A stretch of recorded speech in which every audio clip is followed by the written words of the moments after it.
poder secreto da oração e do jejum, Mahesh Chavda, liberando o poder da igreja que ora. Capítulo 5.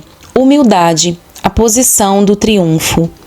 Durante um jejum de 40 dias, o Senhor me visitou e disse que um reavivamento mundial estava por vir e que traria colheita de almas sem precedentes e glória para a terra. Acredito que entramos na era pós-carismática ou onda da unção. Estamos começando a ver as primeiras gotinhas daquela chuva de unção e glória, os primeiros sinais das maiores colheitas que o Senhor descreveu a mim há alguns anos. Há sinais e estações na natureza que apontam para esta chuva que está por vir. Tanto as igrejas carismáticas quanto as pentecostais ao redor do mundo anteciparam a comemoração do cenário do derramamento da Azusa Street. Chuvas recordes desabaram de uma vez, como nunca na história, no Death Valley, Califórnia. Sementes do deserto que permaneciam dormentes por 100 anos, de repente brotaram para a vida depois das chuvas anormais ao clima de deserto extremo do oeste norte-americano. Especialistas começaram a chamar o fenômeno de 100-year bloom. Essa expressão não costuma ser traduzida, mas seria algo como o florescimento de 100 anos, porque depois de 100 anos adormecida, as sementes floresceram. Pessoas de todas as partes do mundo vieram para apreciar aquela vista incrível. Um século depois de um dos mais influentes derramamentos desde o Pentecostes, milhares de cristãos esperançosos foram para Los Angeles, Califórnia, a fim de comemorar o centenário da Azusa Street.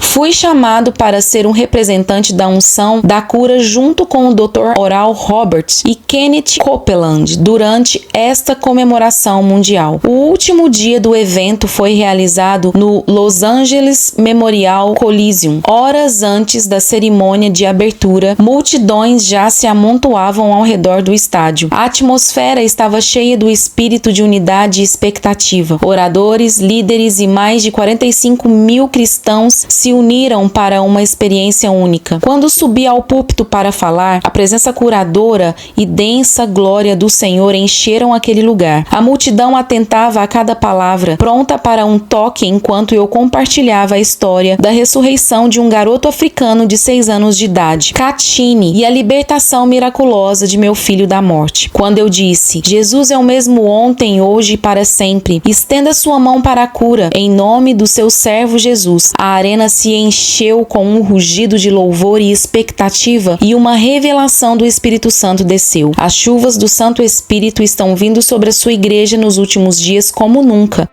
Creio que Deus está liberando novamente o poder como fez na Azusa Street. Um novo Pentecostes está chegando. Um 100-year bloom, mas, traduzindo, um florescimento de 100 anos está chegando.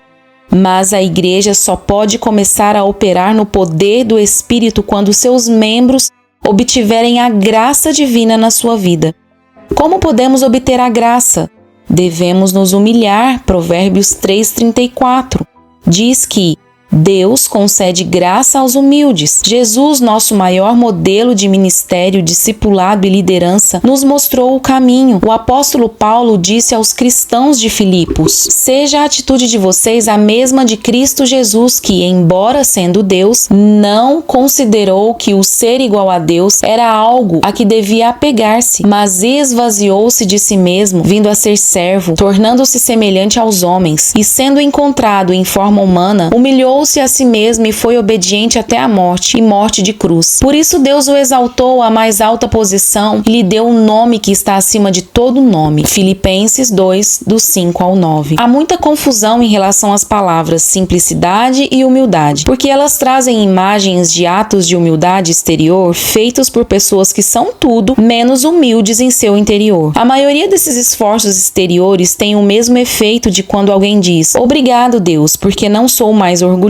Apenas dizer isso coloca-nos de volta ao domínio do orgulho. Mesmo os atos exteriores que muitos supõem ser o fruto de humildade podem nos colocar no perigo novamente, provocando o orgulho de nossas obras. Existe, porém, um caminho bíblico para a humanidade. Onde quer que eu esteja, as pessoas chegam até mim e dizem: irmão Mahesh, ore por mim para que eu me humilhe diante de Deus e permaneça dessa maneira. Respondo a eles falando a respeito de Davi dos Salmos. Em se tratando de orar clamar por aqueles que eram seus inimigos, Davi escreveu: humilhei-me com jejum e recolhi-me em oração. Salmo 35:13. A palavra hebraica traduzida pelo pronome mi na NVI é nepesh, que pode ser literalmente traduzida como ser que respira. A versão revista e atualizada da tradução João Ferreira de Almeida traduz essa palavra como alma. No Salmo 69, um clássico salmo messiânico do Cordeiro, Davi escreveu de forma profética: não se decepcionem por minha causa aqueles que esperam em ti, ó Senhor, Senhor dos exércitos. Não se frustrem por minha causa os que te buscam, ó Deus de Israel, pois por amor a ti suporto zombaria e a vergonha cobre-me o rosto. Sou um estrangeiro para os meus irmãos, um estranho até para os filhos da minha mãe, pois o zelo pela tua casa me consome e os insultos daqueles que te insultam caem sobre mim. Até quando choro e jejuo, tenho que suportar zombaria. Salmo 69, do 6 ao 10. O modo bíblico de se humilhar perante Deus é pelo jejum. Há períodos em que você precisa dizer à sua alma ou ao seu ser que respira quem é o chefe. Precisamos disciplinar nossa alma e uma das maneiras de fazê-lo é por meio do jejum. Quando nos humilhamos diante de Deus, recebemos sua graça e poder. O apóstolo Paulo escreveu: da mesma forma, jovens, sujeitem-se aos mais velhos, sejam todos humildes uns para com os outros, porque Deus se opõe aos orgulhosos, mas concede graça aos humildes. Portanto, humilhe-se debaixo da poderosa mão de Deus, para que ele os exalte no tempo devido. 1 Pedro 5, do 5 ao 6. Se conseguirmos viver em uma atmosfera de humildade genuína e não ficarmos impacientes, então, no devido tempo, Deus nos exaltará. O problema nos Estados Unidos e em muitos países é que nosso desempenho e cultura dirigida pelo prazer produzem algumas das pessoas mais impacientes do mundo. Fomos cuidadosamente ensinados a esperar gratificações instantâneas durante décadas de publicidade bem feita, marketing e propaganda e de entretenimento na mídia. Se você duvida da minha declaração, então sente-se em frente à sua televisão com um cronômetro apenas por uma noite. Rapidamente você perceberá que, em quase toda situação de comédia ou drama, a personagem principal consegue resolver os problemas da vida em apenas 30 minutos ou 1 hora. E a maioria dos problemas surge porque eles não conseguem o que desejam, do modo que desejam e com a rapidez que desejam. Os comerciais que interrompem os programas servem apenas para reforçar essa mensagem, instigando-nos a acreditar que, se comprarmos determinado produto, poderemos instantaneamente ter uma vida melhor. Fomos condicionados a esperar rápidos concertos que requerem pouco sacrifício pessoal ou perseverança. Bem, a vida não funciona dessa maneira. Deus diz que, se nos humilharmos, Ele nos exaltará. Ele escolheu o garoto órfão hindu. Considere novamente a promessa divina. Ele diz que nos exaltará. Essa é uma tremenda promessa daquele que nunca mente ou falha em cumprir suas promessas. Fui muito humilhado pela inexplicável graça e misericórdia do Senhor por mim. Ele me conduziu durante anos de oração e jejum e então escolheu aquele garotinho órfão hindu, criado por uma família pobre em um lugar distante na África, para realizar milagres para pessoas de 86 países. Ele até me usou para fazer milagres em Jerusalém, apenas a alguns metros das mesmas ruas por onde Jesus andou. Como mencionado anteriormente, toda semana conduzimos um rebanho de mais de 800 milhões de lares com o Evangelho de Jesus por intermédio do nosso programa de televisão, The Watch. Regularmente recebemos testemunhos de pessoas que receberam salvação, cura e libertação por meio deste programa. O mundo árabe está recebendo o Evangelho em sua língua nativa. Nosso alcance está se estendendo pela Índia e África. As nações ocidentais, limitadas pelo humanismo, estão sendo tocadas pelo poder sobrenatural dos milagres, sinais e maravilhas. Quem sou eu? Por que Bonnie e eu fomos abençoados com o privilégio de ver Deus fazendo tantos milagres incríveis no nosso ministério? Com certeza não é por nossa causa. Tudo é obra divina. Posso dizer apenas: Senhor, sua misericórdia é tão maravilhosa para com esse pequeno órfão. Obrigado, Jesus. Você pode escolher viver com humildade constante diante de Deus. Constantemente ore ao Senhor Jesus: Senhor, quero continuar humilde. Opto pela minha humildade perante o Senhor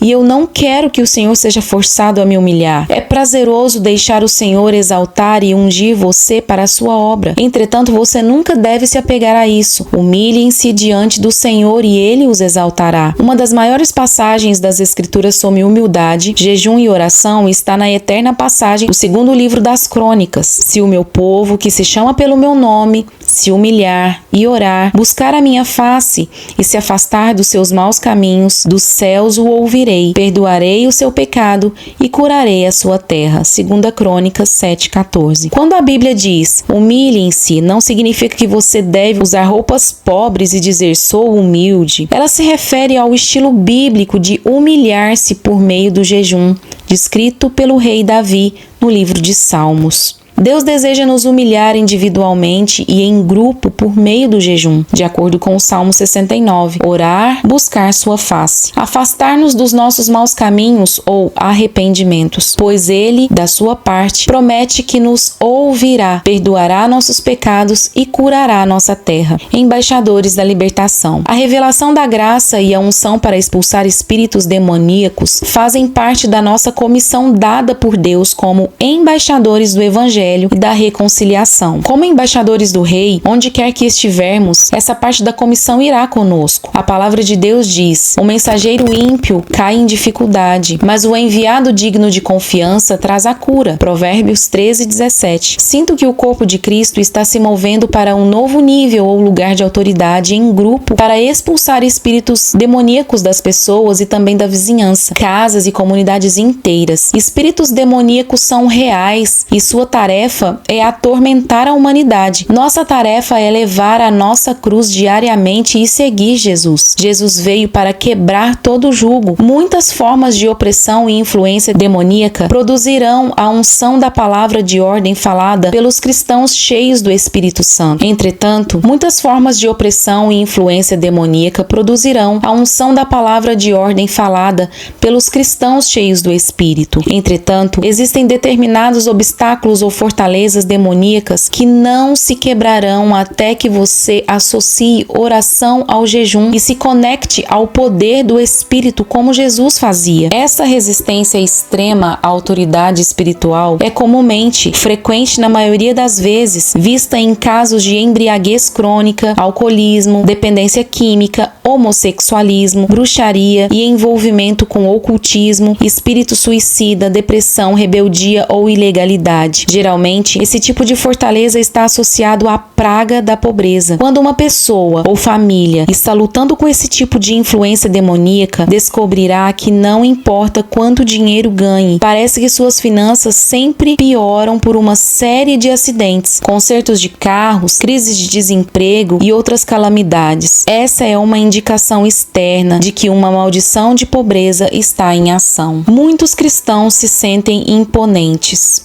Outra área que geralmente resiste às orações normais dos cristãos é a área de doença. Algumas doenças, como câncer, a AIDS, a febre hemorrágica ebola, a gripe aviária e a SARS, e quase todas as formas de doença mental, levam com elas um peso paralisante de medo e invencibilidade que muitos cristãos se sentem imponentes para vencê-las por intermédio da oração. Entendo o sentimento e frustração desses cristãos, porém, também sei das Escrituras que mesmo aquelas doenças mortais e fortalezas demoníacas devem dobrar seus joelhos diante da autoridade do Senhor ressurreto. Em Milwaukee, Wisconsin, um senhor hispânico muito gentil trouxe até mim seu filho que sofria de ataques epiléticos a cada 2 minutos em 3. Semelhante à situação que Jesus enfrentou nos evangelhos. Quando vi o garoto pela primeira vez durante aquela noite no culto, pensei que ele estivesse tentando perturbar a reunião, mas não estava. Ele estava tendo ataques. Quando o pai trouxe o garoto à frente para a oração, eu sabia que seria uma daquelas situações impossíveis, que não cedem a não ser que a glória de Deus entre em cena. Quando orei sobre a criança, precisei crer completamente em Deus, porque na verdade eu não sabia o que acontecia. Eu estivera orando e jejuando, e quando exerci autoridade sobre aquele demônio, um odor podre que você não imagina encheu toda a sala de reuniões do hotel. Quando o espírito demoníaco deixou o menino, todos nós sentimos o cheiro de enxofre queimado e ovo podre, mas não nos importamos porque o menino fora curado instantaneamente. Descobri que esse menino sofria de séries constantes de ataques epiléticos, dia e noite. desde o seu nascimento. Não sei como ele parava em pé ou como a sua mente não havia sido destruída por causa da violência dos ataques. Tudo o que sei é que, de alguma forma, Deus protegeu o menino até o dia em que o espírito demoníaco foi expulso. Quando eu não tinha força, Deus ressuscitou o morto. Deus detonou a unção para campanhas evangelísticas em massa na minha vida em 1985. A época mais difícil para mim e Bonnie. Ela estava grávida do nosso filho, Aaron, e teve complicações que colocavam tanto a sua vida como a do nosso bebê em risco de morte. Ela estava confinada a uma cama há 3 meses, quando de repente Aaron nasceu prematuro de 4 meses. Tudo o que poderia acontecer de errado aconteceu. Dia após dia, trabalhávamos pela vida no fraco útero de Bonnie. No meio dessa batalha intensa contra ansiedade e trevas, Deus apareceu e nos disse: riam, vocês têm de rir. O que parecia ser inadequado naquele momento mostrou ser exatamente o que o médico prescrevera. Um amigo nos emprestou algumas fitas de Bill Cosby, comediante norte-americano de grande sucesso, muito famoso nos anos 70 e 80. Teve uma série famosa na televisão que retratava o dia a dia de sua família, e ouvimos as suas palhaçadas hilárias todos os dias, por semanas a fio, e rimos até doer. Deus estava certo. Aquela hora gasta em risadas nos fez sentir como que respirando depois de um longo período de mergulho. Depois de exatamente 25 semanas de gravidez, Bonnie deu à luz um menino prematuro. Demos o nome de Aaron e ele estava morrendo. Pesava menos de 1 quilo, tinha uma grave hemorragia cerebral, má formação dos pulmões e gangrena no intestino. Os médicos disseram que talvez vivesse por algumas horas, talvez dias, mas se vivesse, teria uma vida vegetativa. Nosso pequeno Aaron mal havia começado a vida. Em meio àquela luta entre a vida e a morte, com enfermidade e complicações de seu nascimento, eu estava para viajar para a Zâmbia e Zaire, na África, para dirigir cultos de cura e treinamentos com o irmão Derek Prince e uma equipe apostólica. Bonnie insistiu que eu mantivesse o compromisso na África. Eu temia que Bonnie tivesse que enterrar nosso filho sozinha enquanto estivesse fora. Deixar Bonnie e meu filho foi uma das decisões mais difíceis da minha vida. Antes de partir, lembro-me de ter ungido meu pequeno filho com óleo e de ter dito: papai ama você e provavelmente eu não o veja novamente, mas eu lhe dou para Jesus. O irmão Derek e eu tivemos grandes reuniões e campanhas no noroeste da província de Zâmbia, treinando 2.300 jovens pastores e evangelistas. De repente,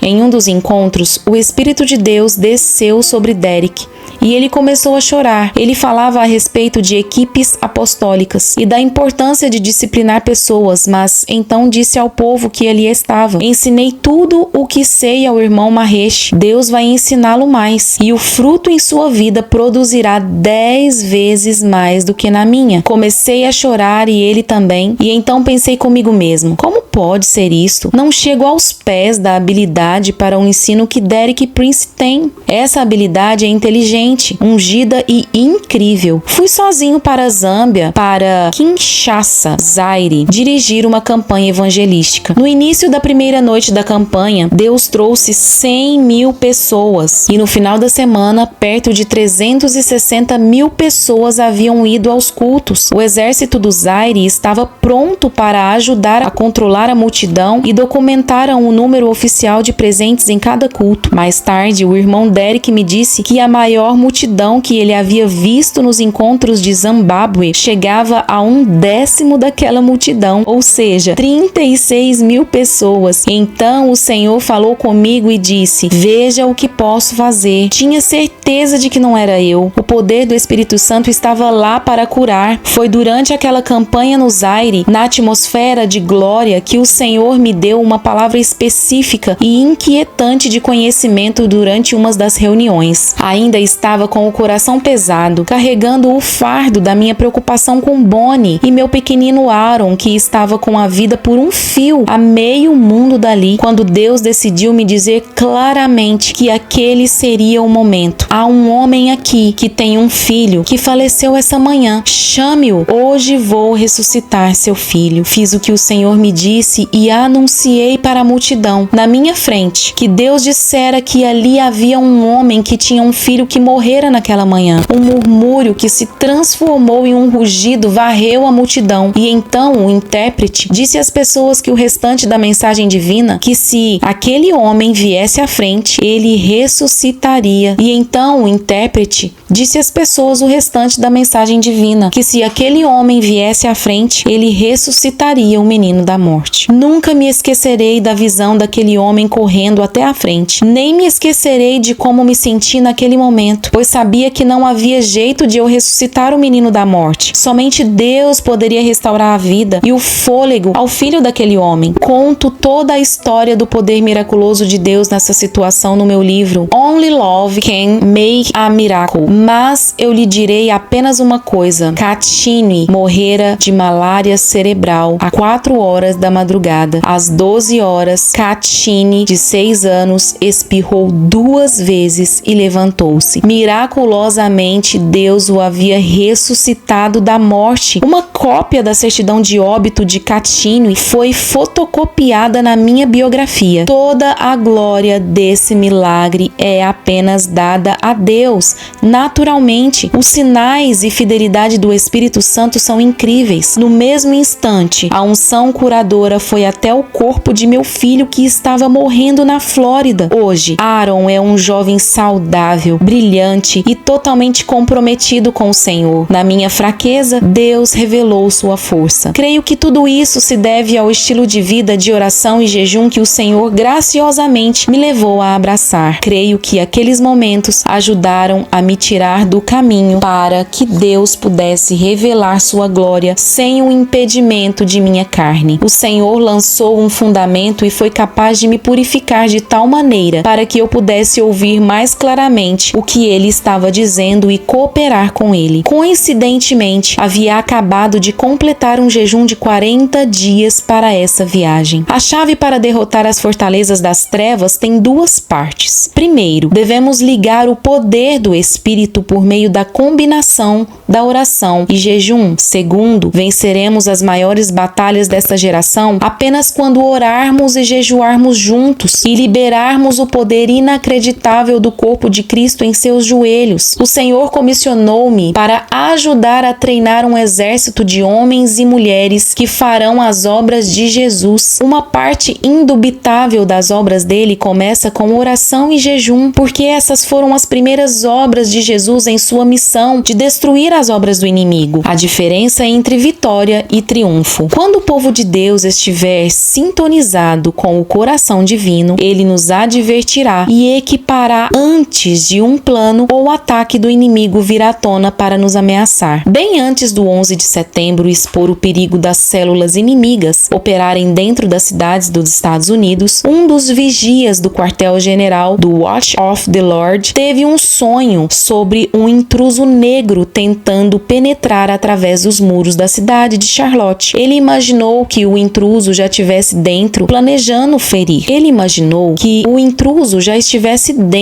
E planejando ferir. Os líderes dos vigias sentiram que essa revelação era uma indução do Senhor e começaram a orar. O Espírito Santo focalizou nossas orações especificamente para ir contra uma organização terrorista de radicais Mujahid. Aquele que segue a jihad pode ser entendida como uma luta mediante vontade pessoal de se buscar e conquistar a fé perfeita, que funcionava em Charlotte, nos Estados Unidos. Pedimos iluminação para toda a operação, para juntar uma força-tarefa de autoridades a fim de se moverem e derrubarem a organização. Um de nossos vigias, um agente federal, estava trabalhando em um caso envolvendo uma organização terrorista, mas a informação era secreta e desconhecida de todos nós, à exceção dele, naquele momento. Por estar envolvido na investigação, não lhe era permitido falar de jeito nenhum, e ele nos ouviu orando em busca das estratégias específicas necessárias para completar com sucesso a operação. Na semana seguinte, uma união e força-tarefa de aproximadamente 200 policiais, agentes do FBI e membros de 3 outras agências federais conduziram uma extensa operação e descobriram e fecharam uma operação interestadual que usava nossa cidade como base para levantar fundos para apoiar o terror no Oriente Médio. Os presos não sofreram nenhum arranhão. Todas as pessoas indicadas como resultado da operação foram condenadas pelos crimes de que eram acusadas e a organização foi desativada. O jejum estimula o foco de nossas orações e a precisão do discernimento quanto ao que fazer. Observe atentamente a narrativa bíblica do triunfo do rei Josafá e Judá no livro de 2 Crônicas. Quando os dois maiores inimigos e outras forças vieram em números incríveis conquistar Judá, alarmado, Josafá decidiu consultar o Senhor e proclamou um jejum em todo o reino de Judá. Reuniu-se, pois, o povo vindo de todas as cidades de Judá para buscar a ajuda do Senhor. Josafá levantou-se na Assembleia de Judá e de Jerusalém, no templo do Senhor, na frente do pátio novo, e orou: Senhor, Deus dos nossos antepassados, não és tu o Deus que está nos céus? Tu dominas sobre todos os reinos do mundo. Força e poder estão em suas mãos, e ninguém pode opor-se a ti. Não és tu o nosso Deus que expulsaste os habitantes dessa terra perante Israel e a deste para sempre aos descendentes do teu amigo Abraão? Mas agora, aí estão os amonitas, moabitas e habitantes dos montes de Seir, cujos territórios não permitiste que Israel invadisse quando vinha do Egito. Por isso os israelitas se desviaram deles e não os destruíram. Vê agora como estão nos retribuindo ao virem expulsar-nos da terra que nos deste por herança. Ó nosso Deus, não irás tu julgá-los? Pois não temos força para enfrentar esse exército imenso que vem nos atacar. Não sabemos o que fazer, mas os nossos olhos se voltam para ti. Todos os homens de Judá, com suas mulheres e seus filhos, até os de colo, estavam ali em pé diante do Senhor. Então o Espírito do Senhor veio sobre Jaziel, filho de Zacarias, neto de Benaia, bisneto de Jeiel e trineto de Matanias, levita e descendente de Asaf, no meio da assembleia. E ele disse: Escutem todos os que vivem em Judá e em Jerusalém e o rei Josafá. Assim lhes diz o Senhor: Não tenham medo, nem fiquem desanimados por causa desse exército enorme, pois a batalha não é de vocês, mas de Deus. Vocês não precisarão lutar nessa batalha. Tomem suas posições, permaneçam firmes e vejam o livramento que o Senhor lhes dará. Ó Judá, ó Jerusalém, não tenham medo nem desanimem. Saiam para enfrentá-los amanhã e o Senhor estará com vocês. Josafá prostrou-se o rosto em terra e todo o povo de Judá e de Jerusalém prostrou-se em adoração perante o Senhor. Então os levitas descendentes dos coatitas e dos coreitas levantaram-se e louvaram o Senhor, o Deus de Israel, em alta voz. De madrugada partiram para o deserto de Tecoa. Quando estavam saindo, Josafá lhes disse: Escutem-me, Judá e o povo de Jerusalém. Tenham fé no Senhor, o seu Deus, e vocês serão sustentados. Tenham fé nos profetas do Senhor e terão vitória. Depois de consultar o povo, Josafá nomeou alguns homens para cantarem ao Senhor e o louvarem pelo esplendor de sua santidade, indo à frente do exército cantando: Deem graças ao Senhor, pois o seu amor dura para sempre. Quando começaram a cantar e a entoar louvores, o Senhor preparou emboscadas contra os homens de Amon e de Moabe e dos montes de Seir que estavam invadindo Judá, e eles foram derrotados. Os amonitas e os moabitas atacaram os montes de Seir para destruí-los e aniquilá-los. Depois de massacrarem os homens de Seir, destruíram-se uns aos outros. Quando os homens de Judá foram para o lugar de onde se avista o deserto e olharam para o imenso exército, viram somente cadáveres no chão. Ninguém havia escapado. Então Josafá e os seus soldados foram saquear os cadáveres e encontraram entre eles grande quantidade de equipamentos e roupas e também objetos de valor. Passaram 3 dias saqueando, mas havia mais do que eram capazes de levar. 2 Crônicas 23 ao 7, 10 ao 15, 17 ao 25. Posicione-se para mais. Hoje a palavra do profeta para ajudar e para a igreja é esta: posicione-se. Há um lugar além da vitória chamado triunfo. Vitória é a capacidade de derrotar seus inimigos, mas triunfo vai além de uma mera vitória. Quando você triunfa, você volta da batalha com mais do que tinha antes. Deus quer lhe dar mais. Primeiro precisamos aprender como permanecer juntos em tempos de problema e crise. Infelizmente, percebi um fato triste. As pessoas que estão passando por situações dolorosas encontram mais empatia no mundo do que no corpo de Cristo. Acredito que isso aconteça porque nos treinamos para agir mais como tubarões do que cristãos quando vemos alguém que está ferido, sangrando e se debatendo nas águas da adversidade ou fracasso. Os membros do corpo de Cristo parecem mais determinados a atacar e cortar seus membros feridos do que correr ao seu lado com apoio, cura e correção gentil se necessário.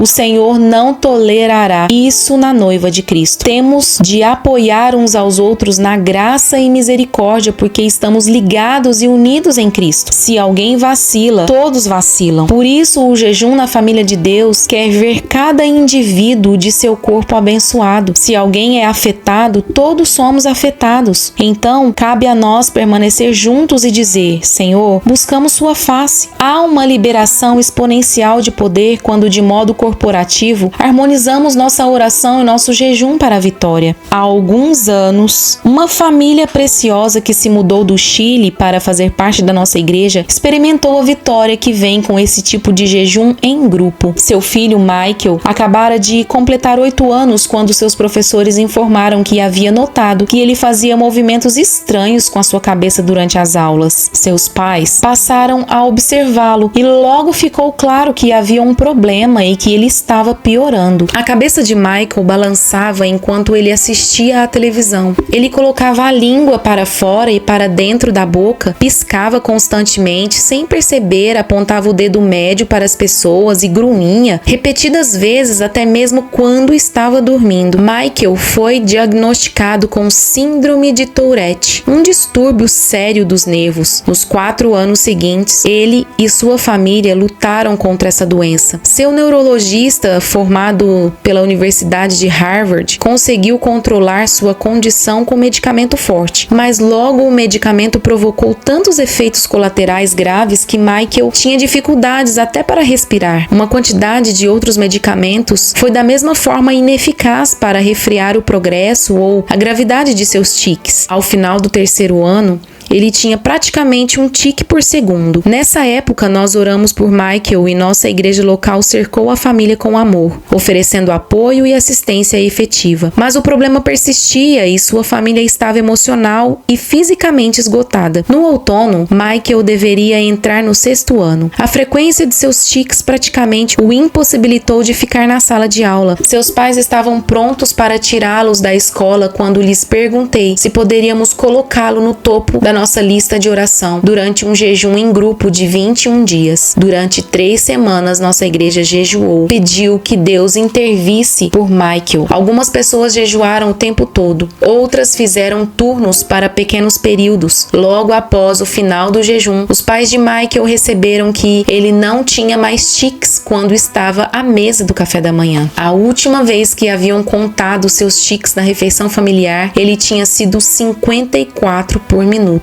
Agora, parecia que não tinha nada. Eles observaram os sinais da doença durante vários dias, mas nunca mais viram tiques. Nada havia sido prescrito, nenhuma medicação, nenhum tratamento especial, nada além do jejum. Deus curara Michael. Há anos, Michael está totalmente bom. Ele é um ótimo aluno, um artista excelente, um jogador de futebol e basquete ativo e voluntário em nossa igreja local. Atribuímos sua cura completa ao Senhor Jesus Cristo e ao poder do jejum em grupo, o lugar secreto do triunfo. Qual foi a primeira coisa que o rei Josafá fez quando a crise começou? Ele proclamou um jejum, então toda a nação pôde ajoelhar-se diante da face do Senhor e orar: Senhor, humilhemos. Quando nos colocamos numa posição inferior, abrimos a porta para Deus se colocar na posição superior. Certa vez estava participando de um jejum em grupo quando alguém que ouvira a respeito do jejum correu até mim e disse: pelo que você está jejuando? Confesso que fiquei irritado com a maneira com que a pergunta foi feita. Implicitamente ela dizia que nossa atitude no jejum era de exigir algo de Deus. Me dê isso, me dê aquilo e aquilo outro. Essa não era a nossa atitude e nem deveria ser. Quando nos humilhamos diante de Deus, nosso primeiro anseio deve ser por Ele. Deveríamos nos humilhar para buscar sua face, não meramente o seu favor. Queremos o Senhor acima de tudo, queremos o Senhor, queremos sua glória e sua presença. Moisés conhecia o segredo da bênção quando o Senhor deu-lhe uma oportunidade oportunidade de sair e ser bem-sucedido e prometeu enviar um anjo com ele, Moisés disse: não tem jeito, não iremos nem mais um passo se o Senhor não for conosco. O Senhor estava justamente esperando que Moisés lhe pedisse isso, pois o Senhor disse: já arrumei as malas, estava só esperando você pedir. O Senhor estava esperando você pedir que ele se envolva na sua situação. O modo mais correto e rápido de fazer isso é humilhar-se e então posicionar-se para o triunfo, não apenas para a vitória, de acordo com o padrão de Deus em 2 Crônicas 20:12. Esdras jejuou e pediu a Deus. O profeta Esdras também enfrentou uma situação agonizante que colocou em risco um grande número de famílias. Xerxes, o rei da Pérsia, deu a Esdras presentes de ouro, prata e outras mercadorias para a restauração do templo de Jerusalém. Então, Esdras teve de liderar um grupo de famílias levitas e outras famílias de judeus devotos, e o rico tesouro de ouro e prata, pelo perigoso território sem nenhuma escolta armada. Cada passo que eles davam, distanciando-se do centro do poder de Xerxes, cada vez mais caminhavam em direção a um território perigoso e sem leis. Ao longo do caminho, muitos dos habitantes haviam sido abertamente hostis aos judeus no passado. Esdras, o sacerdote, fez algo de fundamental importância antes de começar a perigosa jornada da Babilônia para Jerusalém. Ali, junto ao canal de Ava, proclamei jejum para que nos humilhássemos diante do nosso Deus e lhe pedíssemos uma viagem segura para nós e nossos filhos, como todos os nossos bens. Tive vergonha de pedir soldados e cavaleiros ao rei para nos protegerem dos inimigos na estrada, pois lhe tínhamos dito: a mão bondosa do nosso Deus está sobre todos os que o buscam, mas o seu poder e a sua ira são contra todos os que o abandonam. Esdras 8:21-22. Esdras falou pela fé quando disse ao rei Xerxes: Deus é forte o suficiente para nos defender. Ele, porém, fez mais do que falar. Ele sabia que havia uma batalha espiritual envolvida. Você não apenas diz coisas sobre Deus, você suporta essas coisas com oração, jejum e intercessão. Isso é o que o grupo de cristãos chamado igreja foi designado para fazer. Nós temos de ser uma oração e intercessão viva diante de Deus, e estamos ousando dizer com Esdras: Deus se levantará por nós. Por isso, jejuamos e suplicamos essa bênção ao nosso Deus, e ele nos atendeu. Esdras 8:23. Siga o caminho do arrependimento e triunfo. Todos nós temos hábitos ou padrões de pensamentos que precisamos tratar. Temos fraquezas e pecados que parecem nos derrotar regularmente. E para tornar as coisas piores, sabemos que é impossível fingir perante Deus e conseguir escapar dele com isso. Alguns de nós lutam com a depressão, outros constantemente com um humor miserável e acessos de raiva. Quase todos os pais com quem falei admitiram que já tiveram momentos de acesso de raiva sem motivo justo com seus filhos. Depois, eles sempre se queixam e dizem: por que eu fiz isso? Precisamos ecoar as orações do rei Josafá de 2 Crônicas e dizer ao Senhor: diante deste inimigo não tenho poder algum, eu me humilho, dê-me a vitória. Isso libera o Senhor para nos purificar internamente, a fim de nos dar um laxante espiritual e nos purificar por dentro enquanto nos humilhamos. Nossa oração constante deve ser: ó Deus, onde houver iniquidade, brilhe a sua luz sobre nós para que possamos ter comunhão com o Senhor.